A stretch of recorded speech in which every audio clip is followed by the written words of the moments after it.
Good evening everybody. రోమీలకు రాసిన పత్రిక 5వ అధ్యాయం మొదటి వచనం నుంచి 11 వచనాలు చదువుతున్నాం. కాబట్టి విశ్వాసమూలమున మనము నీతిమంతులముగా తీర్చబడి మన ప్రభువైన యేసుక్రీస్తు ద్వారా దేవునితో సమాధానము కలిగి ఉందుము. మరియు ఆయన ద్వారా మనము విశ్వాసము వలన ఈ కృపయందు ప్రవేశము గలవారమై అందులో నిలిచియుండి దేవుని మహిమను గూర్చిన నిరీక్షణను బట్టి అతిశయపడుచున్నాము. అంతేకాదు, శ్రమ ఓర్పును, ఓర్పు పరీక్షను, పరీక్ష నిరీక్షణను కలుగజేయునని ఎరిగి శ్రమలయందును అతిశయపడుదుము. ఎందుకనగా ఈ నిరీక్షణ మనలను సిగ్గుపరచదు. మనకు అనుగ్రహింపబడిన పరిశుద్ధాత్మ ద్వారా దేవుని ప్రేమ మన హృదయములలో కుమ్మరింపబడి ఉన్నది. ఏలయనగా మనమింకా బలహీనులమై ఉండగా క్రీస్తు యుక్తకాలమున భక్తిహీనుల కొరకు చనిపోయెను. నీతిమంతుని కొరకు సహితము ఒకడు చనిపోవుట అరుదు. మంచివాని కొరకు ఎవడైనా ఒకవేళ చనిపోవ తెగింపవచ్చు. అయితే దేవుడు మన ఎడల తన ప్రేమను వెల్లడిపరచుచున్నాడు. ఎట్లనగా మనమింకనూ పాపులమై ఉండగానే క్రీస్తు మన కొరకు చనిపోయెను. కాబట్టి ఆయన రక్తము వలన ఇప్పుడు నీతిమంతులముగా తీర్చబడి మరింత నిశ్చయముగా ఆయన ద్వారా ఉగ్రత నుండి రక్షింపబడుదుము.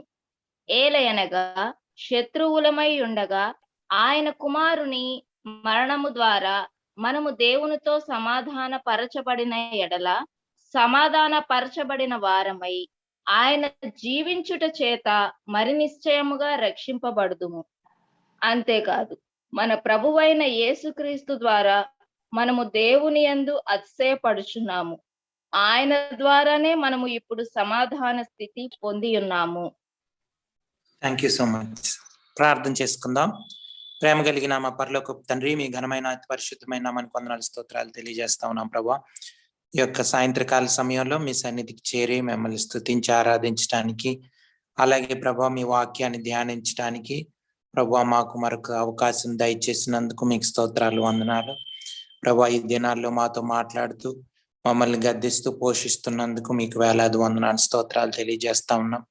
మీ వాక్యాన్ని బట్టి, మీ నడిపింపును బట్టి నాయన, మీ యొక్క ప్రేమ, మీ వాత్సల్యతలను బట్టి నాయన మీకు వందనాలు, స్తోత్రాలు ప్రభా. మీ యొక్క ప్రభా నాయన సార్వభౌమాధికారాన్ని బట్టి, మీ యొక్క నీతిని బట్టి, న్యాయాన్ని బట్టి నాయన, మీ యొక్క పరిపాలన బట్టి మిమ్మల్ని స్తుతిస్తూ మిమ్మల్ని ఆరాధిస్తూ కనపరుస్తా ఉన్నాం ప్రభా. మాలో ప్రతి ఒక్కరిని బట్టి మీకు వందనాలు. మా యొక్క ఆత్మీయ అవసరతలు ఎరిగిన దేవుడవు ప్రభు, అందుని బట్టి మీకు వందనాలు. మా ప్రభా నాయన మేము ఆత్మలో సంతృప్తి పరచబడ్డానికి ప్రభు, ఆనందంతో సంతోషంతో నింపబడ్డానికి సహాయం అనుగ్రహించండి ప్రభా నాయన. ఆత్మీయంగా బలపడడానికి సహాయం అనుగ్రహించమని ప్రాధేయపడతా ఉన్నాం. వాక్యం విన్న వాక్యాన్ని ప్రభు నాయన అర్థం చేసుకోవడానికి, హృదయంలో భద్రపరచుకోవడానికి సహాయం అనుగ్రహించండి ప్రభా. వాక్యాన్ని ధ్యానించడానికి, అలాగే ప్రతిరోజు వాక్యం చదువుకోవడానికి, పురికొల్పడానికి సమయం ఉపయోగపడడానికి సహాయం అనుగ్రహించమని ప్రాధేయపడతా ఉన్నాం ప్రభు. మీకు స్తోత్రాలు, మీకు వందనాలు తెలియజేస్తా ఉన్నాం.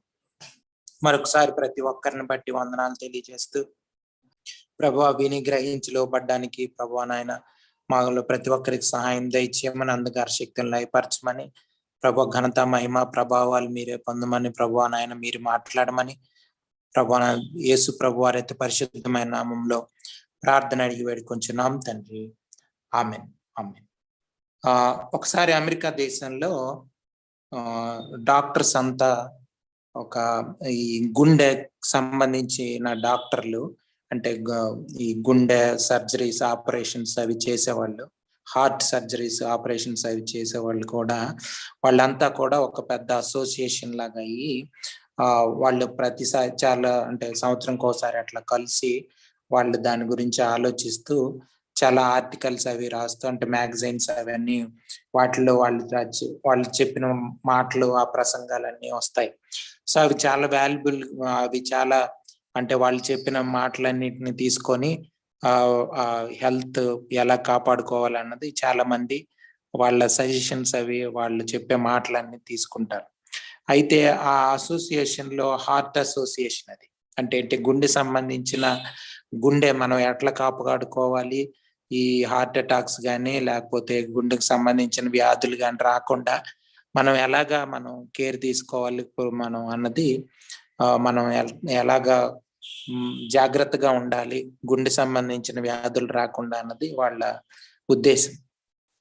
అయితే వాళ్ళు ముఖ్యంగా ఆ యొక్క వాళ్ళు చెప్పిన ప్రసంగాల్లో వాటిలో అందరికి ఎక్కువగా చెప్పిన మాట ఏంటంటే ఈ యొక్క జంక్ ఫుడ్ లాంటిది తినకూడదు. అంటే ఏంటి, ఈ కార్బోహైడ్రేట్స్ ఎక్కువగా ఉన్న ఫుడ్, అంటే చెడు క్రొవ్వుని మన శరీరంలో వృద్ధి పొందించేటట్లు చేసే ఆహారం, మన బ్యాడ్ ఫ్యాట్ ని బ్యాడ్ కొలెస్ట్రాల్ ని వాటిని పెంచే ఫుడ్, అటువంటి ఆహారాన్ని మనం తీసుకోకూడదు అన్నది అందరు కూడా ఎక్కువగా చెప్పిన మాట.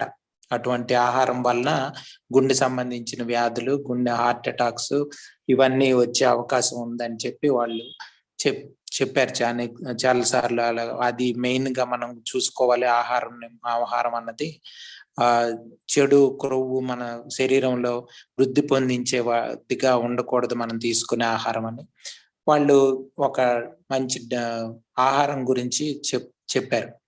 అయితే వాళ్ళు ఆ సెమినార్స్ అవి అవుతున్నప్పుడు మధ్యలో వాళ్ళు లంచ్ బ్రేక్ ఉంటది, లంచ్ తింటారు. అలాగా తినేటప్పుడు అందులో చాలా మంది ఈ junk food, fast foods, junk food అంటే ఈ కొవ్వు ఏదైతే చెత్త చెడు కొవ్వు ఏదైతే బ్యాడ్ కొలెస్ట్రాల్ ఏదైతే మన శరీరంలో వస్తుందో అటువంటి ఆహారమే తింటున్నారంట.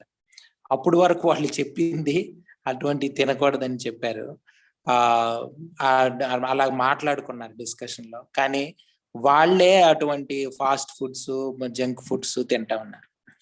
మనం ఆలోచించుకోవాల్సింది ఏంటంటే మనిషి నైజమే అలా ఉంది. మనం మొదటి నుంచి రోమియోలకు పత్రికలో మనం మొదటి నుంచి ధ్యానం చేస్తా ఉన్నప్పుడు మనిషి మాటలు చెప్పడానికి ఎన్నైనా మనం నీతులు చెప్పొచ్చు, ఒకరికొకరు నేను చెప్పొచ్చు, లేకపోతే మీరు చెప్పొచ్చు, ఎవరైనా చెప్పొచ్చు. కానీ అవలంబించడం అన్నది మన చేతుల్లో లేనిది. అది అంటే మనం అవలంబించలేము అన్నది మనకి చాలా సార్లు అర్థమవుతుంటది. కాకపోతే మనకు ఎంతవరకు మనం దాన్ని తీసుకుంటాం అన్నది తెలియదు. కానీ చాలా సార్లు మనం చాలా నిర్ణయాలు తీసుకుంటాం. ఉదాహరణకు చూడండి, January 1 వస్తుంది, December 31 రోజు చాలా నిర్ణయాలు తీసేసుకుంటాం.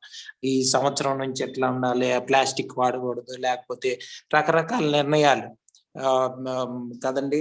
లేకపోతే ఈ సంవత్సరం నుంచి వాకింగ్ చేయాలి, జాగింగ్ చేయాలి, యవనస్తులు అయితే జాగింగ్ చేయాలి, లేకపోతే ఓల్డ్ పీపుల్ అయితే రోజు వాకింగ్కి వెళ్ళాలి, అలాగే రోజు రెగ్యులర్ గా బైబిల్ చదువుకోవాలి. ఇలాంటి అన్ని నిర్ణయాలన్నీ మనం ప్రతిరోజు వాక్యం చదువుకోవాలి, ప్రతిరోజు ఎంత సమయం ప్రార్థన చేసుకోవాలి, ఇలాంటి నిర్ణయాలన్నీ ఆ December 31 అప్పుడు తీసుకోవడానికి ప్రయత్నం చేస్తాం. కానీ 1st, 2ndకే ఆ నిర్ణయాలన్నీ బ్రేక్ అయిపోతాయి, పని చేయవు, అవి చేయలేము. అప్పుడైనా మనం ప్రతి సంవత్సరం అలా చేస్తుంటాం, ఫెయిల్ అవుతుంటాం, మళ్ళీ మనం చేయగలం అని అనిపిస్తుంటాం. కానీ నిజం ఏంటంటే మనం చేయలేం. దేవుడు అది నిజంగా క్రైస్తవులంగా మనం అది అర్థం చేసుకొని క్రైస్తవ జీవితాన్ని ముఖ్యంగా మనం దేవుని మీద ఆధారపడే జీవితం అని, వాక్యానుసారమైన జీవితం అని, మన సొంత జీవితం కాదని. కాబట్టి మనం ఆ విధంగా మనం చేయలేమని తెలుసుకోవడంలోనే క్రైస్తవ జీవితం ఉందండి. దేవుని మీద ఆధారపడితే గాని కొనసాగే జీవితం కాదు మా క్రైస్తవ జీవితం అన్నది. కానీ మామూలుగా మనుషులు కూడా కాకపోతే మనల్ని మోసం చేసేది మనలోనే ఉంది. శరీరమే మనల్ని మోసం చేస్తూ ఉంటుంది. సో మనం జాగ్రత్తగా వీటిని గమనించుకోవాలి. అదే ఆ విషయాల్ని ఇంకా ఎక్కువగా ఉదాహరణలతోని మా క్రైస్తవ జీవితం అన్నది విశ్వాసం మీద ఆధారపడిందని, అదేదో మనం చేసి సాధించేది కాదని మనం చాలాసార్లు అర్థం చేసుకుంటున్నాం. అదే సందర్భాన్ని మనం ఈ యొక్క వచనాల్లో కూడా మనం ఈ వారం మనం ధ్యానం చేయడానికి ప్రయత్నం చేద్దాం. దేవుడు మాట్లాడినప్పుడు విని మనం జీవితాలను మార్చుకోవడానికి ఇష్టపడదాం. మొదటి వచనం చదువుతున్నాను. కాబట్టి విశ్వాస మూలమున మనము నీతిమంతులుగా తీర్చబడి మన ప్రభు అయిన యేసుక్రీస్తు ద్వారా దేవునితో సమాధానం కలిగి ఉంటాము. ఇక్కడ మనం చూస్తే రెండు ఉన్నాయి. ఒకటి ఏంటంటే నీతిమంతులుగా తీర్చబడ్డం, జస్టిఫికేషన్ అన్నది. రెండోది ఏంటంటే దేవునితో సమాధానం కలిగి ఉండడం అన్నది. సో ఇక్కడ మనకు ఒకటి, ఈ రెండిటి మధ్య ఒక రిలేషన్షిప్, ఒక సంబంధం కల్పిస్తుంది. అంటే నీతిమంతులుగా విశ్వాసం ద్వారా తీర్చబడ్డానికి, అలాగే దేవునితో సమాధానం కలిగి ఉండడానికి ఆ రెండిటికి ఉన్న సంబంధం ఏంటి? దేవునితో సమాధానం కలిగి ఉండడం, అలాగే విశ్వాసం ద్వారా నీతిమంతులుగా తీర్చబడ్డం. ఆ రెండిటికి గల సంబంధం ఈ వచనం ద్వారా మనకి ఏం తెలుస్తుంది? ఇప్పుడు మనకు అర్థమవుతుంది ఏంటంటే క్లియర్ గా, విశ్వాస మూలంగా మనం నీతిమంతులుగా తీర్చబడడం ద్వారానే దేవునితో సమాధాన పరచబడగలము. అంటే దేవునికి మనకి సమాధానం లేదు. ఫస్ట్ ఆఫ్ ఆల్ అది మనకు తెలుసు. అది మనకు ముందు నుంచి మనం చూసాం. యూదులకి లేదు, క్రైస్తవులకి లేదు, ఎవరికి అన్యులకి లేదు, ఎవరికి కూడా లేదు. కానీ కేవలం మనం చూస్తా ఉన్నాం, విశ్వాసం మూలంగా మనం నీతిమంతులుగా తీర్చబడడం ద్వారానే మనం దేవునితో సమాధానం కలిగి ఉండగలం. సో దీని వలన మనకి, ఈ మాట వల్ల మనకి ఏం అర్థం అవుతుందంటే, అంటే కేవలం విశ్వాస మూలంగా నీతిమంతులుగా తీర్చబడడం ద్వారానే మనకి దేవునితో సమాధానం ఏర్పడుతుంది అంటే అర్థం ఏంటి? దాని నుంచి మనం ఏం అర్థం చేసుకోవాలండి? మనం నీతిమంతులుగా, విశ్వాస మూలంగా నీతిమంతులుగా తీర్చబడినప్పుడు దేవునితో సమాధానం ఏర్పడుతుంది అంటే దానికి ఇంకా ఎక్స్టెన్షన్ ఏం అర్థం అవుతుంది? దాన్ని బట్టి మనకి ఏంటంటే, ముఖ్యంగా పౌలు భక్తుడు అంటే చాలా ఈ 4 chapters నుంచి 4th లో కొంచెం టచ్ చేసి మనకు అర్థమవుతుంది ఏంటంటే, ఆ సున్నతి గురించి, వాటి గురించి మాట్లాడుతూ ఇవన్నీ చెప్తా ఉన్నాడు. ముఖ్యంగా ఏంటంటే, ఏదో ఒకటి చేసి దేవునితో దేవుణ్ణి ప్లీజ్ చేయాలని, దేవుణ్ణి సంతోష పెట్టాలని అనే అభిప్రాయం అన్నది మనకి అస్సలు ఉండకూడదండి. ముఖ్యంగా మనం అర్థం చేసుకోవాల్సింది ఇక్కడ ఏంటంటే, మనం ఏదో చేయడం వలన, మనం ఒక ప్రార్థన, లేకపోతే మన క్రమశిక్షణ వలనో, మనం దీని వలనో, మన ఉపవాస ప్రార్థన వలనో, లేకపోతే దాని వలనో మనం నీతిమంతులుగా తీర్చబడ్డం అన్నది కానీ, దేవునితో సమాధాన పరచబడ్డం అన్నది కానీ, మనకు వచ్చిన రక్షణ కానీ ఏం కూడా మనం చేసే దాని వలన వచ్చేది కాదు. ఇది ముఖ్యంగా మనం అర్థం చేసుకోవాల్సింది. కేవలం విశ్వాసం ద్వారానే మనం నీతిమంతులుగా తీర్చబడుతున్నాం. విశ్వాసం ద్వారానే మనకి దేవునితో సమాధానం, యేసు ప్రభు వారి ద్వారా మనకి దేవునితో సమాధానం ఏర్పరచబడుతుంది. కాబట్టి మనం ఏదో చేసి ఎందుకంటే పదే పరిశుద్ధాత్మ దేవుడు రోమియోలకు రాసిన పత్రికలో మనకు గుర్తు చేస్తున్నాడు. ఎందుకంటే మనం ఏదో చేసి, ఎవరైనా ఎక్కువ పనులు చేసినా, లేకపోతే ఎక్కువ ఇలాంటి యాక్టివిటీస్ చేసినా వాళ్ళని భక్తి పరులు అనుకునే అవకాశం చాలా ఉంటది. యేసు ప్రభు వారి కాలంలో కూడా మనకు చూసినప్పుడు, ఆ శాస్త్రులు, పరిసయ్యులు వెళ్ళి చూస్తున్నప్పుడు వాళ్ళు చేసే పనులను బట్టి వాళ్ళ ప్రజలందరూ కూడా వాళ్ళు భక్తి పరులని, వాళ్ళు నీతిమంతులని, వాళ్ళు దేవునికి సంబంధించిన వాళ్ళని, వాళ్ళు బాగా దేవునిలో ఉండే వాళ్ళని అనుకునే పరిస్థితుల్లో ఉండేవాళ్ళు. కానీ వాళ్ళది ఒక వేషధారణ జీవితం అన్నది యేసు ప్రభు వారు వచ్చినప్పుడు మనకి అర్థమైంది. ఆ తర్వాత యేసు ప్రభు వారిని సిలువకు అప్పగించినప్పుడు వాళ్ళ యొక్క ఇది మనకి ఇంకా ఎక్కువగా అర్థమైంది. సో మనం వీటి నుంచి నేర్చుకోవాల్సింది ఏంటంటే, మనం ఏదో చేయడం ద్వారా, లేకపోతే మనం సొంతగా మనం ఊహించుకొని మనం ఏదో చేయడం ద్వారా దేవుణ్ణి సంతోష పెట్టాలనుకోవడం, లేకపోతే దేవుని సమాధాన పరచబడ్డం అన్నది, రక్షణ అన్నది సాధ్యమయ్యే పని కాదు. ఇది ముఖ్యంగా మనం ఇక్కడ ఈ వచనం ద్వారా మనం అర్థం చేసుకోవాల్సింది. మనం విశ్వాస మూలంగానే నీతిమంతులుగా తీర్చబడతామని 4వ అధ్యాయంలో చాలా అబ్రహాముని, దావీదుని, వీళ్ళందరిని ఉదాహరణలుగా చూపిస్తూ ఆయన ఎందుకు చెప్తా ఉన్నాడంటే, మనం చేసే కార్యక్రమాలను బట్టి మన స్టేటస్ లేదు, మన యొక్క పరిస్థితి, మనం చేసిన కార్యక్రమాలను బట్టి మన నీతులు కానీ, మనకు రక్షణ కార్యం కానీ జరగలేదు. ఇది ముఖ్యంగా ఇంకా ఈ యొక్క వచనాల్లో ముందుకెళ్తే ఇంకా చక్కగా మనకి అర్థం అవుతుంది. 2వ వచనం నేను చదువుతున్నాను చూడండి. మరియు ఆయన ద్వారా మనం విశ్వాసం వలన ఈ కృపయందు ప్రవేశము గలవారమై అందులో నిలిచి ఉండి దేవుని మహిమను గూర్చిన నిరీక్షణ బట్టి అతిశయపడుచున్నాం. ఇంకా మనం ముందుకెళ్ళి ఈ యొక్క 2వ వచనం మనం చదువుతుంటే ఆ కృపలో మనం ఉండాలి. అంటే విశ్వాసం ద్వారానే కృపలోకి ఎంటర్ అయ్యాం. అంటే దేవుని కృప పొందుకోవడానికి గల కారణం కూడా విశ్వాసం. చూడండి, మన రక్షణకి మనం కృపలోకి వెళ్ళాలంటే దేవుని కృపలోకి వెళ్ళడానికి, అంటే దేవుని రక్షణ పొందుకోవడం ఆయన కృప ద్వారా సాధ్యమైందని మనకు తెలుసు. సో ఆ కృపలోకి ఎలాగిల్లాం, దానికి కూడా విశ్వాసమే కారణం అని 2వ వచనంలో చెప్తాం. అయితే ఇప్పుడు ప్రశ్న ఏంటంటే, ఆ కృపలో నిలిచి ఉండడం ఎట్లా? ఆ కృపలో నిలిచి ఉండడం ఎట్లా? అదే చెప్తా ఉన్నాడు. అందులో నిలిచి ఉండి దేవుని మహిమను గురించిన నిరీక్షణ బట్టి అతిశయపడుచున్నాము. ఆ కృపలో ఎలా నిలిచి ఉండాలి? కృపలోనే ఎలా నిల్చుని ఉండాలండి? ఎలా నిల్చొని ఉండగలం? కృపలోకి ప్రవేశించిన మనం కృపలోనే నిలిచి ఉండాలంటే ఎలా? అయితే ఈ 2వ వచనంలో విశ్వాసం వలన కృపలోకి మనం ప్రవేశించామని మనకు అర్థమవుతుంది. అయితే అందులో కృపలో నిలిచి ఉండాలంటే ఎలా? అర్థం చేసుకోవాల్సింది ఏంటంటే, కృపలోకి ఎంటర్ అయింది విశ్వాసం వల్లనే, కృపలో నిలిచి ఉండేది విశ్వాసం వల్లనే. అది మనం అర్థం చేసుకోవాల్సింది. ఇక్కడ ముఖ్యంగా తెలుసుకోవాల్సింది ఏంటంటే, విశ్వాసమే కారణం. విశ్వాసమే మనల్ని సమాధానపరిచింది దేవునితో. అలాగే విశ్వాసం మనల్ని కృపలోకి ప్రవేశింపజేసింది. అంటే దేవుని కృప కిందకి మనం వెళ్ళడానికి విశ్వాసం కారణం. అంటే ఏంటి? మన సొంత కార్యాల మీద ఆధారపడకుండా మనల్ని మనం చంపేసుకొని, అంటే మన పాప జీవితాన్ని చంపేసుకొని అంటే చనిపోయిందని మనం నమ్ముతూ, యేసు ప్రభు వారు చేసిన కార్యాన్ని సంపూర్ణంగా నమ్ముతూ, మన పాప జీవితం ఆయన సిలువుగా అప్పగించాడు, సిలువులో మరణించిందని, మన జీవితం యేసు ప్రభు వారిలో ఉందని, మనం ఆయనలో దాగి ఉన్నామని, ఈ మాటలన్నీ మనం తెలుసుకుంటున్నప్పుడు మనకి ఏమర్థం అవుతుందంటే, కృపలో నిలిచి ఉండడం కూడా విశ్వాసం ద్వారానే సాధ్యం అవుతుంది. కృపలోకి ఎలాగైతే విశ్వాసం ద్వారా ఎంటర్ అయినామో, అలాగే కృపలో నిలిచి ఉండడం కూడా విశ్వాసం ద్వారానే. మనం ఏదో చేసేయడం ద్వారా కాదు, కేవలం ఆయన మీద ఆధారపడడం ద్వారా. పరిశుద్ధాత్మ దేవుని యొక్క స్వరం విని ఆయనకు లోబడ్డం ద్వారా, ఆయన మాటకి లోబడి మన సొంత ఆలోచనలన్నీ పక్కన పెట్టి, మన పాపపు ఆలోచనలు, పాపపు తలంపులన్నీ పక్కన పెట్టేసి, ఎందుకంటే మనకు వచ్చే ఆలోచనలు ఏవి మంచి ఉండవు. మన సొంతగా వచ్చే ఆలోచన ఒక్కటి కూడా మంచి ఆలోచన వచ్చే అవకాశమే లేదు.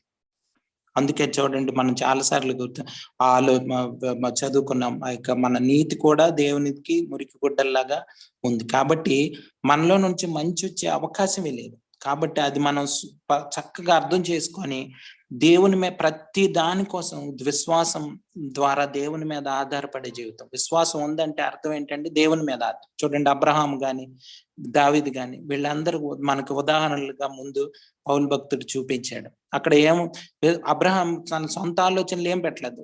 దేవుడు నిజంగా నా కుమారుని ఎందుకు అడుగుతాడు, తనే కదా ఇచ్చాడు అని ఇవేవి ఆలోచించలేదు. దేవుడు తనకు ఇచ్చేయమన్నాడు, కుమారుణ్ణి ఇచ్చేయడానికి తను నిర్ణయం తీసుకున్నాడు, దేవుని చిత్తాన్ని చేయడానికి. అలాగే యేసు ప్రభు వారి జీవితం మనం చూస్తున్నప్పుడు శ్రమలు అనుభవించడానికి ఆయన తాను దేవుని చిత్తానికి అప్పగించుకున్నాడు. కాబట్టి మనకు రక్షణ సాధ్యమైంది. సో యేసు ప్రభు వారి జీవితం చూసినప్పుడు ఆయన కంప్లీట్ గా సంపూర్ణంగా దేవుని చిత్తమే, ఇంకేది కాకుండా, అంటే సంపూర్ణంగా విశ్వాసం మీదే ఆయన ఆధారపడి జీవించాడు. అందుకనే హెబ్రీలకు రాసిన పత్రికల్లో ఏముందంటే, ఆయన మనకన్నా ముందు ఫోర్ రన్నర్ అని ఉంది. అంటే మనకన్నా ముందు పరిగెత్తిన ఆయన, మనకన్నా పరుగు పందాన్ని ముందు పరిగెత్తి మనకు మార్గం చూపించారు యేసు ప్రభు వారు. సో కాబట్టి కృపలో నిలిచి ఉండాలన్న విశ్వాసమే మనకి ముఖ్యం. అంటే దేవుని మీద విశ్వాసం ఉంచి మనం ఇంకా దేవుని మీద ఆధారపడి వాక్యం చేత నడిపించబడుతూ, పరిశుద్ధాత్మ దేవుని స్వరం చేత నడిపించబడుతూ దేవుని మీద ఆధారపడే జీవితం అయి ఉండాలి. అప్పుడే మనం కృపలో స్టేబుల్ గా నిల్చుంటాం. చూడండి, యేసు ప్రభు వారితో ఉంటున్నప్పుడు శిష్యులు యోహాను భక్తుడు తనకు చెప్తూ, కృప వెంబడి కృపని దేవుడు మాకు అనుగ్రహించాడు దేవునితో ఉన్నప్పుడు. అంటే ఏంటి, రోజు ఆయనతో సహవాసం చేస్తున్నప్పుడు, ఆయన మాటలు వింటున్నప్పుడు వీళ్ళు కృపలో ఇంకా ఇంకా దేవుని యొక్క కృపలో ఎదుగుతా ఉన్నారు. అంటే ఏంటి, రోజు రోజుకి ఆయన మీద ఆధారపడడం పెరిగిపోతుంది. సొంత నిర్ణయాలు, సొంత ఆలోచనలు అన్ని చనిపోతున్నాయి. చనిపోతూ ఆయన మీద ఆధారపడుతూ ఆయన చెప్పిన మాటలని హృదయంలో భద్రపరుచుకుంటూ ఆ మాటల చేత వాళ్ళ జీవితాలను నడిపించుకుంటున్నారు. సో ఇది కృప వెంబడి కృపలోకి ఎదగడం. ఆయన కృప కిందకి రావడం అంటే అర్థం ఏంటి, ఆయన కృప మనకి ఎప్పుడు వస్తుంది, మనం ఆయన నమ్మి విశ్వాసం ఉంచి ఆయనకి సంపూర్ణంగా మనల్ని మనం సమర్పించుకుంటే ఆయన కృప మన మీద ఉంటది. ఇది చాలా చాలా ప్రాముఖ్యమైనటువంటి, ఇది క్రైస్తవ జీవితానికి ఇవి చాలా అండి. ఎందుకంటే తప్పుడు బోధలు అన్నవి వీటిని ఇటువంటి డాక్ట్రిన్స్, ఇటువంటి సిద్ధాంతాల మీదే ప్రభావం చూపిస్తాయి. అంటే మనం ఏదో చేయడం, నువ్వు ఇది చేస్తే ఇది జరుగుతుంది అని చెప్పేది నిజం, అది తప్పండి. అది అలాగే ఎప్పుడైనా అది ఏమవుతుందంటే దానివల్ల యేసు ప్రభు వారు చేసిన సిలువు కార్యాన్ని పక్కన పెట్టినట్టు అవుతుంది. మనకు తెలియదు అది మనకి తెలియకుండానే తప్పుడు బోధ ఎంటర్ అయిపోతుంది మనకి. ఏదైనా సరే మీరు ఇది చేస్తే ఇది జరుగుతుందని. చూడండి, ఈ రోజుల్లో మీరు ఒక ప్రోగ్రామ్ స్పాన్సర్ చేస్తే మీకు జాబ్ వస్తుందని, ఇలాంటి తప్పుడు బోధలు చేసేవాళ్ళు, తప్పుడు మాటలు చెప్పేవాళ్ళు అనేక మంది ఉన్నారు. మీరు టీవీ ప్రోగ్రామ్ స్పాన్సర్ చేశానండి, నాకు ఇలా అయింది, లేకపోతే ఇలాగా ఇది చేశాను అది అయింది. ఇదంతా కూడా యేసు ప్రభు వారి మీద ఆధారపడే జీవితాలు కావాలి. అవి కేవలం ఈ లోకానుసారమైనటువంటి, శరీరానుసారమైనటువంటి తలంపులతో నడిపించబడేది. సో కాబట్టి మనం ఇటువంటి వాటి నుంచి మనం చక్కగా బయటపడిపోయి వాటిని, ఈ తప్పుడు బోధలని ఖచ్చితమైన అభిప్రాయంలోకి మనం వెళ్ళాలంటే బైబిల్లో ఉన్న వాక్యాలను మనం హృదయంలో భద్రపరుచుకొని వాటిని ధ్యానం చేస్తూ ఉండాలి. ఇవన్నీ అంత చక్కగా చూడండి, విశ్వాస మూలంగానే మనకు రక్షణ వచ్చింది, విశ్వాస మూలంగానే ఆయన కృపలోకి ఎంటర్ అయ్యాం, విశ్వాస మూలంగానే కృపలో నిలిచి ఉండగా. అందుకని విశ్వాసం అన్నది చాలా ఇంపార్టెంట్. ఇంకా అందులో రెండో భాగం చూస్తే, దేవుని మహిమను గూర్చిన నిరీక్షణ బట్టి అతిశయపడుచున్నాం. దేవుని యొక్క మహిమను గూర్చిన నిరీక్షణ బట్టి ఎప్పుడు అతిశయపడతాం? నిరీక్షణ అంటే హోప్ను బట్టి మనం అతిశయపడ్డాం. అంటే ఏంటి, రేపు మనం దేవునితో ముఖాముఖిగా ఆయన చూచినప్పుడు, ఆయన మహిమలో ప్రవేశించినప్పుడు, నేను ఆయనతో ఉంటాను, నేను నివాసం ఆయన మహిమలోకి నన్ను చేర్చుకుంటాడు అని ఆయన మహిమలో అటువంటి నిరీక్షణ మనకుంటే, ఆ నిరీక్షణ బట్టి మనం అతిశయపడాలి. రేపు నేను క్రీస్తు ప్రభుని చూస్తాను. ఆ నిరీక్షణ మనకి ఎలాగొస్తుంది? దేవుని మహిమ కూడా, అంటే దేవుని మహిమను గురించి నిరీక్షణ మనకి ఎలాగ రోజు రోజు డెవలప్ అవుతా, అది ఒకేసారి మనకి వచ్చేసేది కాదు. కానీ దేవుని మీద ఆధారపడుతూ, ఆయన కృప మీద ఆధారపడుతూ కేవలం విశ్వాసం ద్వారానే సాధ్యం. అది కూడా అంటే మన హోప్ ని బిల్డ్ చేసేది కూడా అంటే దేవుని మీద నిరీక్షణ. రేపు పొద్దున దేవుని మహిమలోకి వెళ్తాం, లేకపోతే దేవుని మనల్ని మహిమపరుస్తాడు, దేవుని యొక్క సన్నిధిలో మనల్ని చేర్చుకుంటాడు అన్నది, లేకపోతే దేవుని యొక్క గొప్పతనం మనకి ఇంకా ఇంకా అర్థం అవుతా ఉంటది. దేవుని మీద ఆధారపడుతున్న కొలది మనకి దేవుని యొక్క గొప్పతనం అర్థం అవుతా ఉంటది. అప్పుడు మనకి నిరీక్షణ కూడా దేవుడు మనలో ఇంకా ఇంకా పెంచుతాడు. అంటే క్రైస్తవ నిరీక్షణ అన్నది చాలా గొప్పది, చాలా గొప్పది. అది గొప్ప నిరీక్షణ. అది అటువంటి నిరీక్షణలోకి, అటువంటి జీవితంలోకి మనం ఎంటర్ అవ్వడం అన్నది, అందులోకి వెళ్ళడం అన్నది చాలా గొప్ప భాగ్యం. అది ఎంతో మందికి రాదు. అనేక మంది క్రైస్తవులు అని చెప్పబడే వాళ్ళకి ఇటువంటి అనుభవాలు లేవు. ఆయన మహిమ నిరీక్షణలో ఉండడం, అలాగే దేవుని యొక్క కృపలో ఉండడం, కృపలో నిలిచి ఉండడం అన్నది అంత చాలా మంది క్రైస్తవులకి ఈ రోజుల్లో లేని పరిస్థితుల్లో ఉన్నారు. కాబట్టి మనం ఈ సాయంత్రం సమయంలో మనం ముఖ్యంగా నేర్చుకోవాల్సింది ఏంటంటే, దేవుని కృపలో ఉండాలి. అంటే కంప్లీట్ గా విశ్వాసం, దేవుణ్ణి విశ్వసించాలి, దేవుణ్ణి నమ్ముకోవాలి, దేవుణ్ణి కంప్లీట్ గా నమ్మాలి, సంపూర్ణంగా మనల్ని మనం సమర్పించేసుకోవాలి. మన సొంత ఆలోచనలు, సొంత తలంపులు ఇవన్నీ కూడా సిలువకి అప్పగించబడాలి. అప్పుడే మనం ఇటువంటి గొప్ప జీవితాన్ని ప్రతిదినం పొందుకొని మనం ఒక ప్రత్యేకమైన క్రైస్తవ జీవితాన్ని జీవించే అవకాశం ఉంటది. ఈ మాటలన్నీ మనం జాగ్రత్తగా అర్థం చేసుకోవాలి. ఇవన్నిటికీ మూలం కేవలం విశ్వాసం ద్వారా, మనం ఏదో చేసిన దాని వలన కాదు అని అర్థం చేసుకోవాలి. 3-4 వచనాలు కలిసి ఉన్నాయి. చదువుతున్నాను చూడండి, 3-4 వచనాలు. అంతేకాదు శ్రమ ఓర్పును, ఓర్పు పరీక్షను, పరీక్ష నిరీక్షణను కలుగు చేయునని ఎరిగి శ్రమల యందు అతిశయపడుదము. ఇది చాలా చాలా ప్రాముఖ్యమైందండి. ఈ మాటలు అన్నవి మనం ఎప్పుడు గుర్తుంచుకోవాల్సిన మాటలు. శ్రమ ఓర్పును, ఓర్పు పరీక్షను, పరీక్ష నిరీక్షణను అన్నది. ఇంగ్లీష్ లో అయితే ఏమనుందంటే tribulation produces perseverance, perseverance character, character hope అని ఉంది. అక్కడ ఇందులో ఇంగ్లీష్ లో క్యారెక్టర్ అని ఉంది, ఇక్కడైతే పరీక్ష అని ఉంది. ఏదేమైనప్పటికీ శ్రమలు, ముఖ్యంగా శ్రమలలో మనం శ్రమలందు అతిశయపడడం అన్నది, అంటే శ్రమల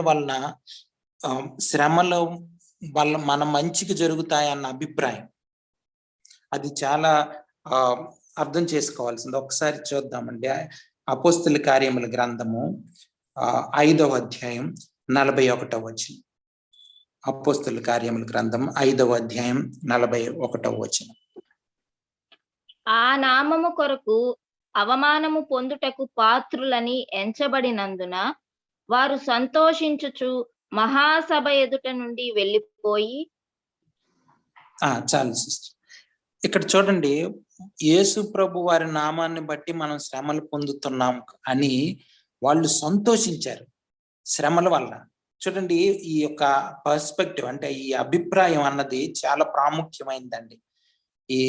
ఇటువంటి అవగాహన మనకు కలిగి ఉండడం అనేది చాలా చాలా ప్రాముఖ్యమైంది. ఈ తప్పుడు బాధలు వీటి మీదనే అటాక్ చేస్తారు వీళ్ళు.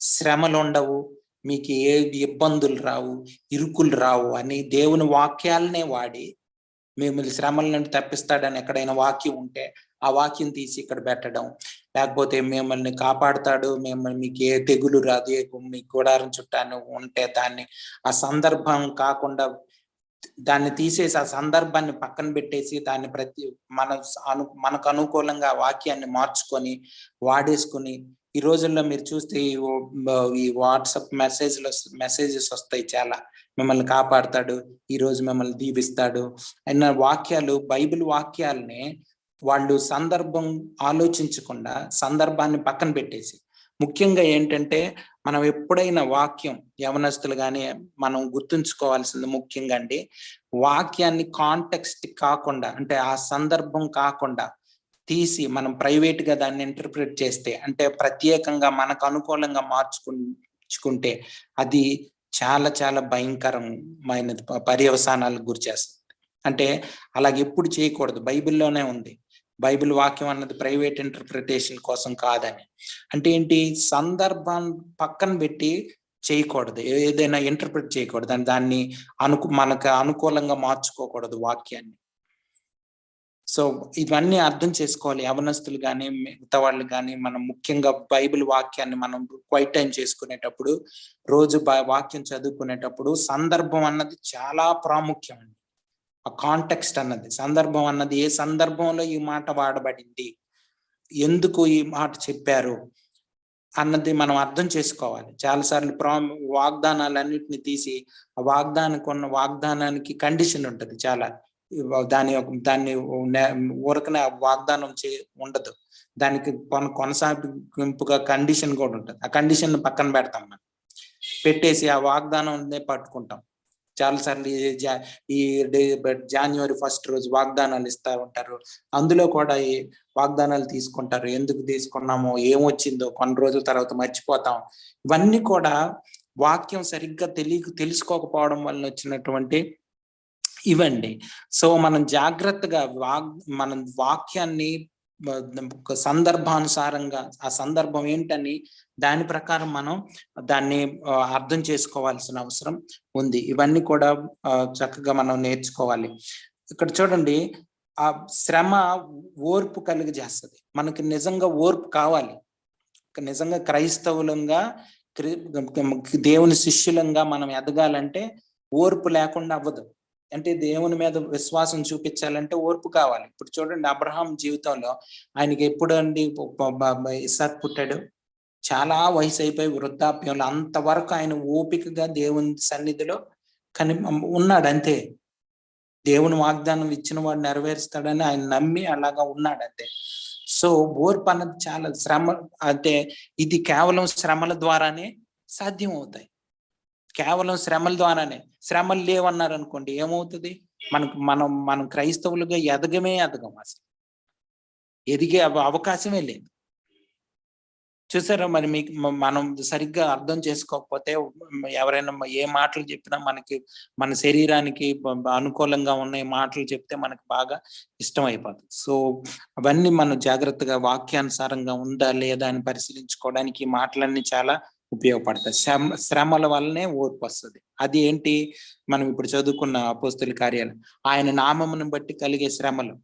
శిష్యులు అటువంటి గొప్ప జీవితం వైపు ఆకర్షింపబడి అటువంటి గొప్ప జీవితం జీవించి దేవుని కోసం చనిపోయారంటే అర్థమైంది ఎందుకు అటువంటి జీవితం, ప్రత్యేకమైన జీవితం జీవించగలిగారంటే వాళ్ళకి ఇవన్నీ శ్రమల్లోనే మన యొక్క క్యారెక్టర్, మన యొక్క ఇది తెలుస్తుంది. మన యొక్క క్రైస్తవ్యం ఏంటన్నది, మన యేసు ప్రభు వారి జీవితం నిజంగా మనలో ఉందా లేదా అన్నది అప్పుడే బయటపడిపోతుంది శ్రమల్లోనే. అంటే ఏంటి? శ్రమలు మనకు అవసరం.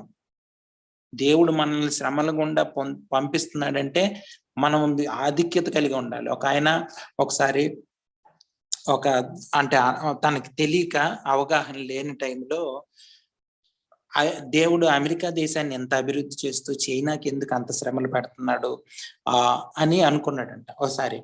అంటే దేవుడు అందరినీ ఒకేలాగా ప్రేమిస్తాడు కదా, ఎందుకు శ్రమలన్నీ వస్తున్నాయి, అమెరికాలో ఎందుకు అంత శ్రమలు లేవు అని అమెరికాని ఎక్కువ ప్రేమిస్తున్నాడు దేవుడు, చైనాను సరిగ్గా ప్రేమించట్లేదని అర్థం చేసుకోవాలా ఏంటని అనుకున్నాడు. అప్పుడు చైనా దేశం వెళ్ళి ఒకసారి అతనికి అవకాశం వచ్చి చైనా దేశంకి వెళ్ళి చూడడానికి అవకాశం దొరికింది. అయితే చైనా దేశంకి వెళ్ళిన తర్వాత ఆయన ప్రశ్న అడుగుతున్నాడు, దేవుడు ఎందుకు చైనాని అంత ఎక్కువ ప్రేమిస్తున్నాడు, అమెరికాని ఎందుకు ప్రేమించట్లేదు అన్నాడంట. చూసారా? శ్రమలు ఎక్కువగా ఉన్నాయి కాబట్టి దేవుడు చైనాని ఎక్కువ ప్రేమిస్తున్నాడు, చైనాలో ఉన్న విశ్వాసాలని అమెరికాలో కన్నా అన్నాడు. అంటే ఏంటి? శ్రమలు అన్నది చాలా ప్రాముఖ్యమైనవి అని అర్థం చేసుకున్నాడు అతను. వాళ్ళ క్రైస్తవ్యం, వాళ్ళ విశ్వాసం శ్రమల్లో ఇంకా పెరుగుతుంది. వాళ్ళు అభివృద్ధి చెందుతున్నారు శ్రమల్లో. దేవుని కోసం శ్రమలు అనుభవించడం అన్నది ఒక చాలా గొప్ప ఆధిక్యత. అది మనకు అవసరం అండి, అవసరం. ఇది గుర్తుంచుకోవాలి. మనం చాలాసార్లు తెలియక శ్రమలు లేకుండా చేసేయమంటాం. చాలా మంది తప్పుడు ఇవి కూడా చేస్తారు, శ్రమలు ఉండవని. శ్రమలు అన్నవి లేవు అన్నది యేసుప్రభు వారు ఎప్పుడు చెప్పలే. మనం శ్రమల్లో ఉంటామని యేసుప్రభు వారు ప్రతిసారి చెప్తా ఉన్నారు. శ్రమలు లేకుండా మిమ్మల్ని చేసేస్తానని ఎక్కడ లేదు. అది మనం తప్పుడు అర్థం చేసుకుంటే తప్ప. సో శ్రమల్లోనే మనకు ఓర్పు వస్తుంది. ఆ తర్వాత ఓర్పు పరీక్ష నిరీక్షణను కలుగజేస్తుంది. ఇప్పుడు సరే, శ్రమ వలన ఓర్పు వస్తుంది. ఆ తర్వాత ఓర్పు వలన మనం పరీక్షలో నెగ్గి మన క్యారెక్టర్ డెవలప్ అవుతుంది. ఇదంతా బాగానే ఉంది. కానీ ఈ క్యారెక్టర్ నుంచి, అంటే ఈ పరీక్ష నెగ్గడం ద్వారా మనకి నిరీక్షణ ఎట్లా వస్తుందండి? విశ్వాసం అంటే శ్రమల నుంచి ఓర్పు నుంచి పరీక్ష నుంచి నిరీక్షణ ఎలాగొస్తుంది? నిరీక్షణ ఎలా కలుగజేయను ఏంటంటే, ఆ క్యారెక్టర్ నుంచి ఆ నిరీక్షణ అన్నది ఎట్లా డెవలప్ అవుతుంది అన్నది ప్రశ్న. అంటే నేను అనేది ఏంటంటే, ఇప్పుడు ఈ శ్రమలు నుంచి ఓర్పు, వాటి నుంచి ఆ ప్రత్యేకంగా మన క్యారెక్టర్ అది డెవలప్ అవుతా ఉన్నప్పుడు, అంటే మనం దేవుని పట్ల నిరీక్షణ అన్నది, లేకపోతే మన క్యారెక్టర్ అన్నది ఎట్లా డెవలప్ అవుతుంది అన్నది. సో ఎప్పుడైతే మనం శ్రమల్ని మనం అతిశయంగా, అంటే శ్రమల్ని మనం ఆహ్వానిస్తాము, శ్రమలు మనకు అవసరం, మన క్యారెక్టర్ పెరగాలని మనకు అవగాహన వచ్చి, ఈ శిష్యులకి ఎలాగైతే దేవుడు అటువంటి అవగాహన దయచేసి దేవుడు మనల్ని ఎన్నుకొని శ్రమల్లోకి, అంటే ఆయన కోసం శ్రమలు అనుభవించడానికి మనల్ని అర్హులుగా చేశాడు అన్నది వాళ్ళ అభిప్రాయం. అపోస్తుల కార్యాల గ్రంథంలో శిష్యులు మనం చూస్తే వాళ్ళది ఒక స్ట్రేంజ్ బిహేవియర్ కనిపిస్తుంది అక్కడ. అంటే ఒక ప్రత్యేకమైనటువంటి ఆలోచన ధోరణి అక్కడ కనిపిస్తుంది. ఇది నిజమైనటువంటి క్రైస్తవ ఆలోచన ధోరణి. అంటే క్రైస్తవులంగా మనం ఆలోచించాల్సిన పద్ధతి ఇది. ఏంటంటే, మనకి దేవుని నామమును బట్టి శ్రమలు వచ్చినప్పుడు మనం వాటి యందు పడేటువంటి వారంగా మనం ఉండాలి. అయితే ఇటువంటి ఆలోచనల్లో మనకి ఏమవుతుందంటే, మనం అటువంటి శ్రమలు గుండా వెళ్తున్నప్పుడు మనలో యేసు ప్రభు వారి యొక్క లక్షణాలు, అంటే దేవుని యొక్క ఇవి మన ద్వారా బయటికి ప్రత్యక్షపరచబడతాయి. ఇప్పుడు చూడండి, దేవుని యొక్క దేవుని యొక్క క్యారెక్టర్, లేకపోతే దేవుని యొక్క లక్షణాలు మనం కంప్లీట్ గా యేసు ప్రభు వారిలో చూడొచ్చు. యేసు ప్రభు వారిలో కంప్లీట్ గా చూడొచ్చు. ఎందుకు? ఆయన సంపూర్ణంగా దేవుని చిత్తానికి సమర్పించుకున్న విధానాన్ని బట్టి, సంపూర్ణంగా ఆయన మానవుడిగా సంపూర్ణంగా ఉన్నప్పటికీ సంపూర్ణంగా దైవ లక్షణాలన్నిటి కూడా ఆయనలో మనకి దేవుని యొక్క లక్షణాలన్నీ కూడా మనం ఆయనలో చూడొచ్చు. అందుకనే చెప్పాడు, ఆ యొక్క శిష్యులు ఒక శిష్యుడు ఆయన అడిగినప్పుడు, మాకు తండ్రిని చూపించి అదొక్కటి చాలు అని అడిగినప్పుడు యేసు ప్రభు వారు ఏమన్నారంటే, ఇంతకాలం నేను మీతో ఉన్నాను, ఇంకా నన్ను తండ్రిని చూపించమని అడుగుతున్నావా, నన్ను చూసుకోడా? అంటే ఏంటి? యేసు ప్రభు వారిని చూస్తే మన తండ్రి కనిపిస్తాడు మనకు. సో అలాగా దేవుని యొక్క లక్షణాలని అవన్నీ కనిపిస్తున్నప్పుడు మనకి ఇంకా మనం ఇంకా కంప్లీట్ గా దేవునికి సమర్పించుకున్నప్పుడు నిరీక్షణ అన్నది మన ఆ శ్రమల ద్వారా ఓర్పు పుట్టినప్పుడు, ఓర్పు ద్వారా మనం పరీక్షకు గురైనప్పుడు, పరీక్షలో మన యొక్క క్యారెక్టర్ కానీ అవి డెవలప్ అయినప్పుడు ఆ నిరీక్షణ ఇంకా డెవలప్ మనకి పెరుగుతుంది. అంటే దేవుని మీద ఆధారపడడం కానీ, ఆ యొక్క దేవుని రాకడ కోసం చూడడం కానీ, ఆ జీవితం కోసం బ్రతకడం కానీ, దేవుని రాజ్యం నిమిత్తం మనం ఇక్కడ ఇహలోకంలో జీవించడం కానీ, ఇటువంటి జీవితం ఇంకా ఇంకా పెరుగుతూ ఉంటది. ఇది కేవలం యేసు ప్రభు వారు ఎలాగైతే శ్రమల గుండా వెళ్ళి మనకి రక్షణ సాధించి మన జీవితాలను మార్పు చెందడానికి, దేవునితో సమాధాన పరచడానికి శ్రమల గుండా వెళ్ళడం ఎట్లా సాధ్యమైంది, ఎలాగైతే అటువంటి క్యారెక్టర్ వచ్చిందో, అలాగే సేమ్ క్రైస్తవ జీవితంలో మనం కూడా శ్రమల గుండా దేవుడు మనల్ని తీసుకెళ్తున్నప్పుడు మనం దేవునిలో ఇంకా ఎదిగి బాగా ఇంకా ఎదిగే నిరీక్షణ మనలో పెరిగి, క్రైస్తవ నిరీక్షణ అన్నది పెరిగే అవకాశం ఒకే ఒక ఇది ఏంటంటే ఇది. అది ఎక్కడ స్టార్ట్ అయిందంటే విశ్వాసం ద్వారా స్టార్ట్ అయింది. అలా శ్రమల ద్వారా అలాగా మనం ఇంకా మనం దేవునిలో ఎదిగే అవకాశం ఉందండి. సో ఇదంతా కూడా పౌలు భక్తుడు ఎందుకు చెప్తున్నాడంటే, మనం ఏదో చేయడం ద్వారా ఇవన్నీ సాధ్యమైతే కావు. దేవుని చిత్తానికి సమర్పించుకోవడం వల్లనే మనం శ్రమల్లో అతిశయపడగలం. మనకు మానవులంగా శ్రమలు వస్తే మనం తట్టుకోలేం. మానవులంగా నిజంగా శ్రమలు వచ్చినాయి అనుకోండి, దేవుని మీద ఆధారపడకుండా విశ్వాసం లేకుండా ఉన్నాం అనుకోండి, సరిగ్గా విశ్వాసం లేకుండా, అప్పుడు శ్రమలు వస్తే మనకు వద్దు బాబు నాకు ఈ శ్రమలు అనిపిస్తుంది. కానీ శిష్యులు అలాగ అనుకోలేదు. వాళ్ళు ఇంకా అబ్బా దేవునికి నామం కోసం మనం శ్రమలు అనుభవించామంటే దేవుడు మనకి ఎంత ఆధిక్యత ఇచ్చాడు అన్న ఆలోచన వాళ్ళని నడిపింది. పరిశుద్ధాత్మ దేవుడు వాళ్ళకి అటువంటి ఆలోచనలతో నింపాడు.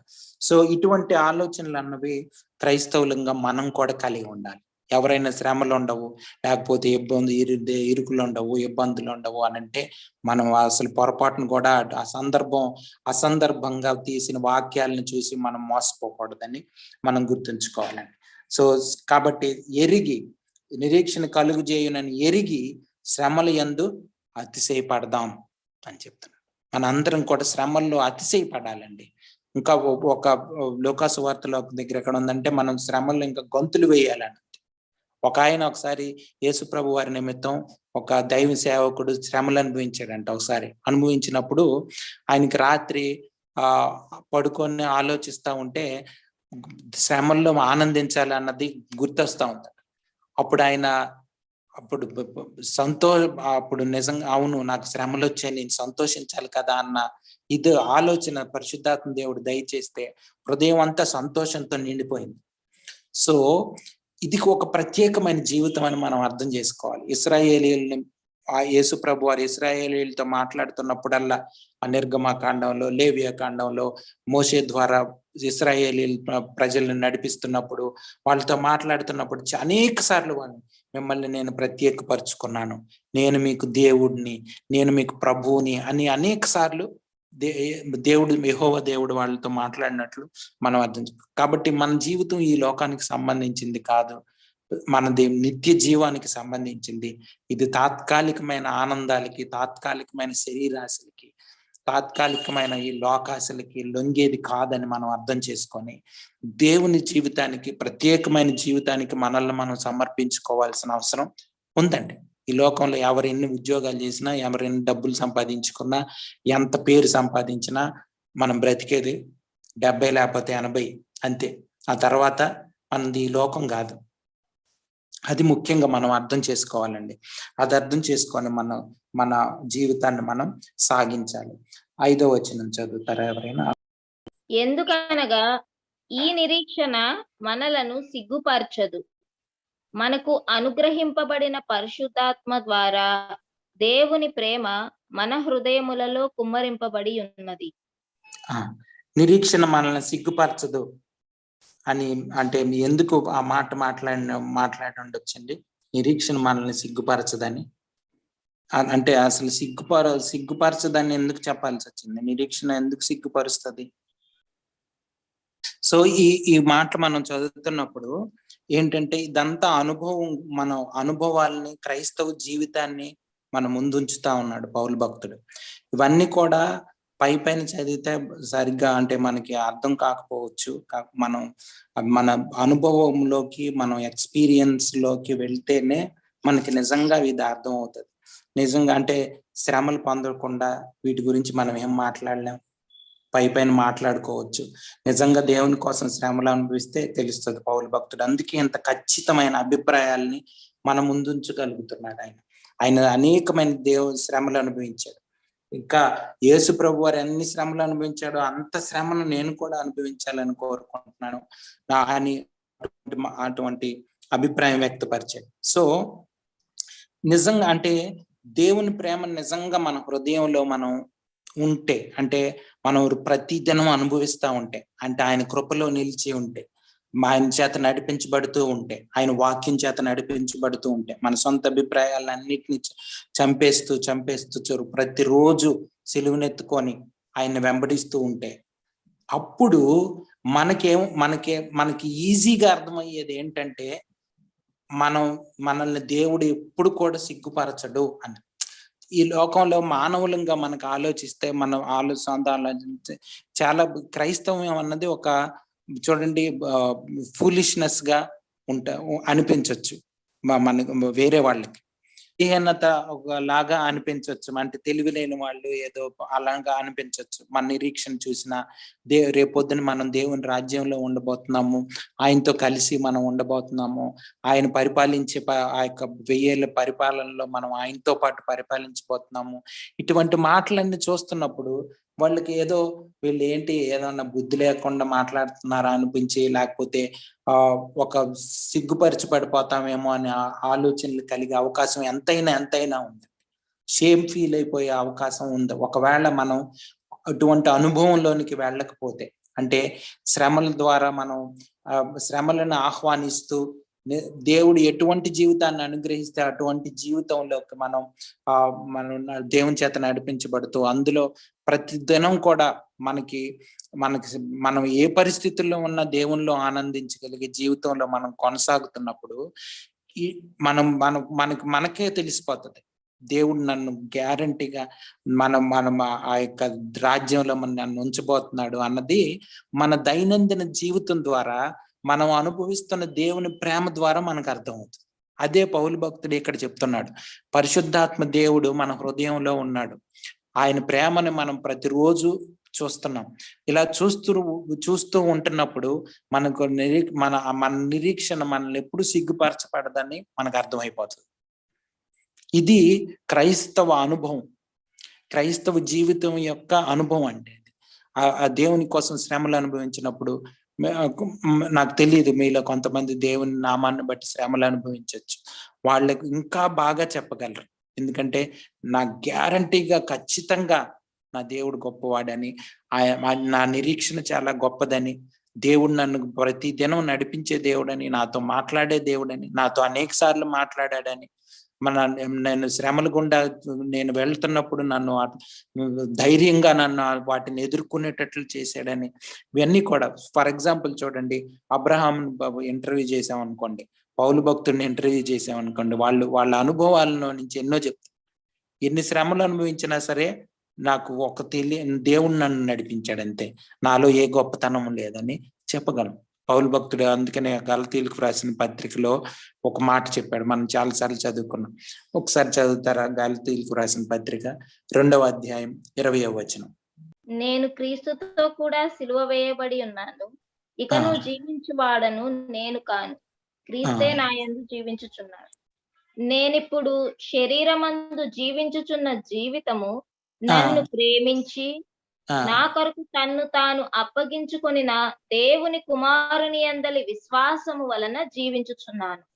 చూడండి, విశ్వాసం వల్లనే నేను జీవిస్తున్నాను, కాబట్టి జీవించువాడిని నేను కాదు, క్రీస్తే నా యందు జీవిస్తున్నాడని చెప్తా ఉన్నాను. సో ఇటువంటి ఎక్స్పీరియన్స్ లో, అనుభవంలోకి తీసుకెళ్లేది క్రైస్తవ జీవితం. సొంత జీవితంలో, సొంత ఆలోచనల్లో ఈ లోకానుసారమైన లోకం వైపు చూస్తూ మన జీవితాలను నడిపించుకోవడం, అందరూ లోకస్తులు అందరూ ఒకలాగా నడుస్తుంటే మనం ఇలాగే జీవించాలని అనుకోవడం ద్వారా క్రైస్తవ జీవితం సాధ్యమయ్యేది కాదండి. కేవలం వాక్యానుసారంగా విశ్వాస మూలంగా జీవిస్తేనే ఇటువంటి క్రైస్తవ జీవితం సాధ్యమవుతుంది. లేకపోతే మనకి ఈ మాటలు ఏమీ అర్థం కావు. మనం ఎన్నిసార్లైనా చదువుకోవచ్చు, లేకపోతే ఎన్నిసార్లైనా వినొచ్చు, ఎన్ని మెసేజ్లైనా వినొచ్చు, కానీ ఇది అనుభవపూర్వకంగా మనం చెప్పలేము. సో మనం అనుభవం అయి ఉండాలి ఇదంతా కూడా. ఒకసారి ఒక ఆయన ఒక కొత్తగా దైవ సేవకుడు ఒక సంఘానికి వచ్చి ఆయన మొట్టమొదటి ప్రసంగం చేస్తే చాలా బాగా ప్రసంగం చేశారని అందరూ ఆయన దగ్గరికి వచ్చి అప్రిషియేట్ చేసి, మీరు చాలా బాగా చెప్పారండి అని మాట్లాడారండి, ఈరోజు వాక్యం నాతో మాట్లాడిందండి, దేవుడు నాతో మాట్లాడండి అని అందరు చెప్పి వెళ్ళారంట ఇంటికి వెళ్ళిన తర్వాత దైవ సేవకుడు పోనీ అంటే దేవుడు మాట్లాడాలని అనుకున్నాడు. అయితే నెక్స్ట్ వీక్ మళ్ళీ వచ్చారు, అందరికి చాలా మంది వచ్చారు. ఈసారి కొంచెం దైవ సేవకుడు దేవుని మాటలు బాగా చెప్తున్నారని ఇంకా కొంచెం ఎక్కువ మంది వచ్చారంట. వచ్చి వినడానికి కూర్చున్నారు. అయితే ఆయన నిల్చొని మళ్ళీ అదే ప్రసంగం చెప్పడం మొదలు పెట్టాడు. లాస్ట్ వీక్ ఏం ప్రసంగం చేశారు అదే. అయితే అందరూ అదేంటి లాస్ట్ వీక్ చెప్పిందే కదా ఈ మాటలని, ఆయన లాస్ట్ వీక్ చెప్పారు, ప్రసంగం అయితే చాలా బాగుంది, మాకు నచ్చింది కూడా మేము చెప్పాము, అయినా మళ్ళీ అదే ఈ వారం కూడా చెప్పారు ఏంటి అని అనుకున్నారంట. సరేలే మళ్ళీ నెక్స్ట్ వీక్ వేరే మంచి మెసేజ్, నెక్స్ట్ వీక్ మంచిది వేరేది వెళ్దాంలే అని చెప్పి మేబీ ఆయన మర్చిపోయారో ఏమైందో తెలియదని వెళ్ళిపోయారు. మళ్ళీ నెక్స్ట్ వీక్ వచ్చారు. వస్తే మళ్ళీ అదే వాక్యం చెప్తున్నారంట ఆయన. మళ్ళీ అదే వాక్యం చెప్తుంటే ఇంకా లాభం లేదు, ఇదేంటి 3 వారాల నుంచి ఇదే వాక్యం చెప్తున్నారు ఈయనని అంతా అయిపోయిన తర్వాత పాస్టర్ గారి దగ్గరికి వెళ్ళి పిలిచే, సరే ఏంటి మీరు వాక్యం బాగానే చెప్తున్నారు, అఫ్ కోర్స్ మాకు మొదటి మెసేజ్ చాలా బాగా నచ్చింది, కానీ మీరు పదే అదే మెసేజ్ చెప్తే ఎలాగ మార్చాలి కదా అంటే, నాకు తెలియదండి, నేను ప్రార్థన చేసుకుంటే దేవుడు నాకు ఈ వాక్యమే చెప్పమని చెప్తున్నాడు. కారణం ఏమిటంటే మీరు వాక్యం విన్నారు కానీ మీలో ఏ మార్పు రాలేదు, మార్పు వచ్చిన దాకా ఈ వాక్యమే దేవుడు చెప్పమంటాడేమో మరి నాకు తెలియదు అన్న. సో మనం చాలాసార్లు వాక్యాలు విని ఉంటాం, కానీ మన అనుభవం కానీ మన ఎక్స్పీరియన్స్ కానీ అందులోకి వెళ్ళకపోవచ్చు, లేకపోతే వాటి మీద ధ్యానం చేయకపోవచ్చు, దాన్ని సీరియస్ గా తీసుకోకపోవచ్చు. కాబట్టి మనం ఈ వాక్యాలన్నిటినీ చాలా శక్తివంతమైనవి. చూడండి, ఒక రిఫార్మేషన్ తీసుకొచ్చిన మాటలు ఇవి. ఎవరు? Martin Luther. వీళ్ళు ఒక రివైవల్ తీసుకొచ్చి ఒక రిఫార్మేషన్ తీసుకొచ్చిన ఇవి ఉత్తేజపరిచిన మాటలు ఇవి. ఆ జీవితాల్లో వాళ్ళు ఒక పెద్ద వ్యవస్థకు వ్యతిరేకంగా పోరాడడానికి ఉపయోగపడినాయి. సో ఈ గలతీయులకు రాసిన పత్రిక కానీ, రోమీలకు రాసిన పత్రిక కానీ, ఇవన్నీ కూడా చాలా ప్రభావం మన జీవితాలను మార్చేటట్లు మార్చే ఇవి వాక్యాలు. కాబట్టి మనం వీటిని పదే ధ్యానం చేస్తూ ఎక్కడితో వదిలేయకుండా వాక్యాలని మనం హృదయంలో భద్రపరుచుకుంటూ మెడిటేట్ చేస్తూ ఈ ఎక్స్పీరియన్స్ లోకి వెళ్ళాలంటే కేవలం మనం మన సొంత జీవితానికి చనిపోవడం ద్వారానే సాధ్యం. అందుకని పౌలు భక్తుడు చెప్తున్నాడు, జీవించేవాడిని నేను కాదన్నట్టే అర్థం అదే. మన సొంత ఆలోచనలు, సొంత తలంపులను పక్కన పెట్టినంత కాలం మనం ఇటువంటి నిజమైన క్రైస్తవ జీవితాన్ని అనుభవించే అవకాశం లేదు. సో చూడండి, 6వ వచనం చదువుతున్నాను. ఎందుకనగా ఈ నిరీక్షణ మన 6వ వచనం, ఏలయనగా మనం ఇంకా బలహీనులమై ఉండగా క్రీస్తు యుక్త కాలమున భక్తిహీనుల కొరకు చనిపోయాం. చూడండి, మనం ఇంకా యేసుప్రభు వారు చనిపోయింది మనం చేసిన కార్యాలను బట్టి కాదని మళ్ళీ ఇక్కడ చెప్తాం. మనం ఏదో చేయడం వల్ల మనం మంచిగా తయారైపోయాం అందుకని యేసుప్రభు వారు మనం చనిపోయాడు అన్నది లేదు. దాన్ని బట్టి ఇంకా మనకి ఏమర్థం అవుతుంది, మనం ఏదో చేసి దేవుణ్ణి సంతోషపరచడం కానీ, రక్షణ పొందుకోవడం కానీ, కృపలో నిలిచి ఉండడం కానీ, కృపలోకి ప్రవేశించడం కానీ జరిగే పని కాదు. ఎందుకంటే ఆయన రక్షణ మనకు దయచేసినప్పుడు మనం ఇంకా పాపాత్ములంగానే ఉన్నాం. అప్పుడు ఆయన ప్రేమ మనకు దొరికింది. అంటే అర్థం ఏంటి, మన పరిస్థితి మీద ఆయన ప్రేమ ఆధారపడలేదే, మన పరిస్థితిని బట్టి రక్షణ మనకు రాలేదే, మనం చేసిన దాన్ని బట్టి రక్షణ మనకు రాలేదే. ఇది అర్థం చేసుకోవాలి. దేవుని ప్రేమని మనం ఎంత ఎక్కువగా అర్థం చేసుకోగలిగితే అంత ఎక్కువగా ఇంకా దేవుని మీద ఆధారపడతాం, అంత ఎక్కువగా యేసుప్రభు వారి జీవితం జీవిస్తాం. ఒక భక్తుడు ఏమన్నాడంటే, మనకి ఎప్పటికీ అర్థం కాని దేవుని ప్రేమేనండి అన్నాడు. మనకు కొద్దిగా అర్థమైనా కొంచెమే అర్థం అవుతుంది, కానీ పూర్తిగా అయితే అర్థమయ్యే అవకాశమే లేదు దేవుని ప్రేమ. అంత గొప్పది దేవుని ప్రేమ. సో అది మనం రోజు ఆయన మీద ఆధారపడటం ద్వారా ఇంకా మన దేవుని ప్రేమ మనలో పెరగడం ద్వారా, ముందు వచ్చిన ప్రకారం మనలో నిరీక్షణ పెరగడం ద్వారా, దాని మీద ఇంకా ఆధారపడడం ద్వారా, దేవుని తెలుసుకోవడం ద్వారా, ఆయన లక్షణాలు మన ద్వారా బయటపడడం ద్వారా జరుగుతుంది. ఇది చాలా అనుభవపూర్వకమైనటువంటి జీవితం. క్రైస్తవ జీవితం అన్నది ఊరకనే మాటలు చెప్పేది, లేకపోతే ఒక ప్రసంగాలు చేసేది, బైబిల్ స్టడీ తీసుకునేది, లేకపోతే ఇంకొకటి కాదండి. ఇది పర్సనల్ గా దేవునితో ఒక సంబంధం కలిగి ఒక ప్రత్యేకమైన జీవితంలోకి మనల్ని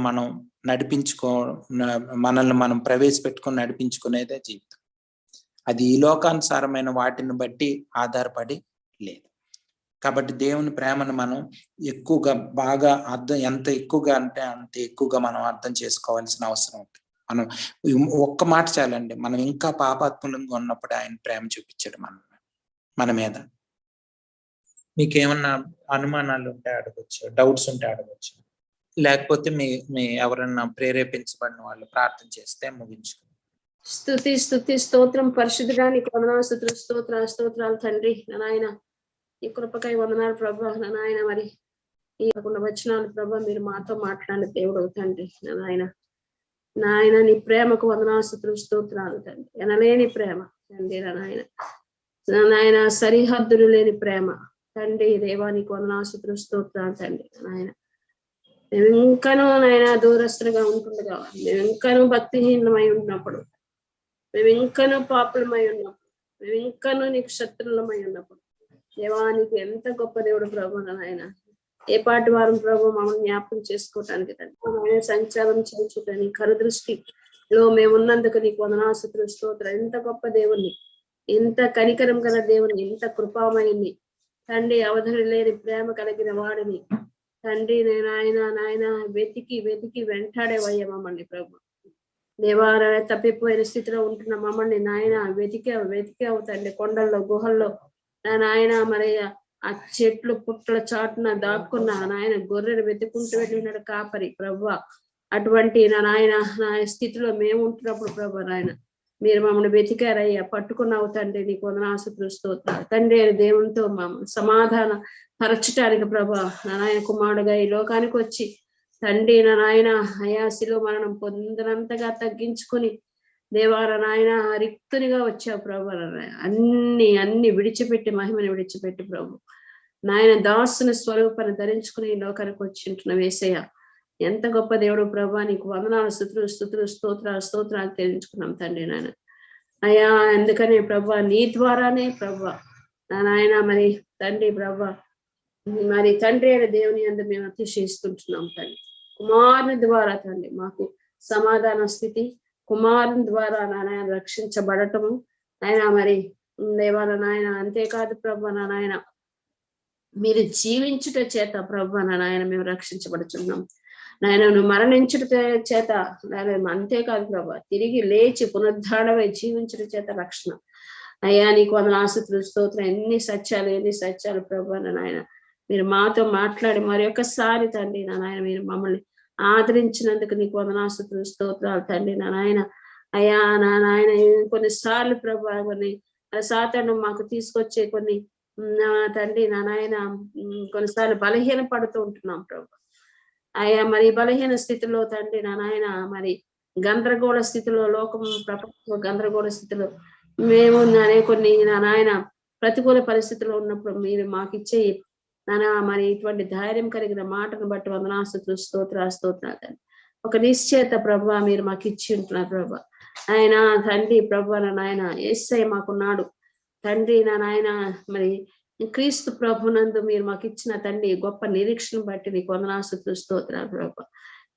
ఇంకా మా పట్ల నువ్వు కలిగిన సహనాన్ని బట్టి దీర్ఘశాంతాన్ని బట్టి వందనాస్తుతులు స్తోత్రం. ఇంకా మేము నా నాయన మరి ఆ యొక్క పరిపూర్ణతలోనికి ఇంకానూ తండ్రి మహిమ నుంచి అధిక మహిమలోనికి రావడానికి మా పట్ల దీర్ఘశాంతిపై నీ రాకడను ఆలస్యం చేయించుంటున్నావు తండ్రి. నీకు వందనాస్తుతులు స్తోత్రాలు తండ్రి నా నాయన. మరి ఇప్పుడు నా నాయన ఆయన ద్వారా మనము ఇప్పుడు సమాధాన స్థితి పొంది ఉన్నాము అని ప్రభు పౌలు గారు చెప్తుంటున్నాడు ప్రభు నాయన. యేసయ్య తండ్రి నీకు వందనాస్తుతులు స్తోత్రాలు ప్రభు నా నాయన. నీకు వందనాస్తుతులు స్తోత్రం. రక్షణ అంటే ఏంటో నా నాయన. అయ్యా నా నాయన నీ కృప అంటే ఏంటో, నీ కనికరం అంటే ఏంటో, ఎంత తండ్రి మరి జాలి ఘనదైవం అని వందనాస్తుతులు స్తోత్రం. ఎంత కృప చూపిస్తున్నావు తండ్రి. ఏ పాటి వారం ప్రభు నా నాయన నిత్యమైన దేవుని కలిగి ఉండటానికి తండ్రి. నా కొరకు ప్రాణం పెట్టిన దేవుడు, నా కొరకు తిరిగి లేచిన దేవుడు, నా కొరకు తిరిగి రానయించిన యేసయ్య నందు మీరు మాకు ఇచ్చిన గొప్ప నిరీక్షణ బట్టి శుభప్రదమైన నిరీక్షణ, జీవంతో కూడిన నిరీక్షణ మేము కలిగి ఉండటానికి తండ్రి నా నాయన ఈ మాటలు మమ్మల్ని బలపరుస్తున్న యేసయ్య నీకు వందనాస్తుతున్నాను. ఈ కుమారుని నా నాయన మరి తండ్రి నువ్వు అభిషేకించి తండ్రి నా నాయన ఈ కొద్ది వారమైన తండ్రి దీన సంఘంతో మీరు మాట్లాడుతూ మమ్మల్ని ధైర్యపరుస్తున్న యేసయ్య నీకు వందనాస్తుతులు స్తోత్రాలు తండ్రి నా నాయన. అయ్యా చిన్న మంద భయపడబుద్దన్నావు తండ్రి నాయన. ఎంతమంది మంచి సేవకులు ప్రభా నా నాయన మీరు మాకు ఇస్తున్నందుకు నీకు వందనాస్తుతులు స్తోత్రాలు ప్రభా. అయ్యా పొందుకొని మేము నా నాయన బలపట్టాను సహాయం చేతండి. విన్న ప్రతి బిడ్డ ఈ మాటలు తిరిగి మననం చేసుకుని యేసయ్య నందు సంతోషించటానికి, యేసయ్య నందు తండ్రి బలపడటానికి ఆయన తద్వారా ఘనత మహిమ ప్రతి విషయంలోనూ నీకే తెచ్చేవారుగా ఉండటానికి నా నాయన ఎట్టి పరిస్థితుల్లోనూ తొడగకుండా బెనకకుండా ప్రభు కష్టమైన నష్టమైన నాయన మరణమైన జీవమైన తండ్రి ఉన్నా లేకపోయినా యేసు నందు సంతోషించి క్రీస్తు నందు ప్రభు నా నాయన ఉత్సహించి సంతోషించి బలపడి ముందుకు సాగే తండ్రి నాయన కృపను మాకు చూపించబడుతున్నాం నాయన చిన్న మందకు చూపించండి యేసయ్య. ఈ యొక్క నాయన పరమకాణాని యాత్రలో మేము ఉంటున్నామయ్యా నాయన. ఎన్నో తండ్రి యాత్ర ప్రయాణంలో నాయన మేము చూసినట్లుగా ఎన్నో నా నాయన మన టర్న్స్ అండ్ ట్విస్ట్స్ ఉంటాయి జీవితంలో తండ్రి. ప్రతిదీ తండ్రి ప్రతి చోట తిరిగి లేపే దేవుడు నాకున్నాడని ధైర్యం కలిగి ముందుకు సాగటానికి సహాయం చేయమని అడుగుతున్నాం తండ్రి. కృప చూపించేసయ్యా కుమారుని మన చేతులకు అప్పగించుకుంటూ ఇంకా రానున్న దినంలో బలంగా వాడుకోమని నీ యందు నా నాయన నీ చేతులకు అప్పగించుకుంటూ కొద్ది ప్రార్థన యేసుక్రీస్తు నామములో వేడుకుంటున్నాం తండ్రి. ఆమేన్.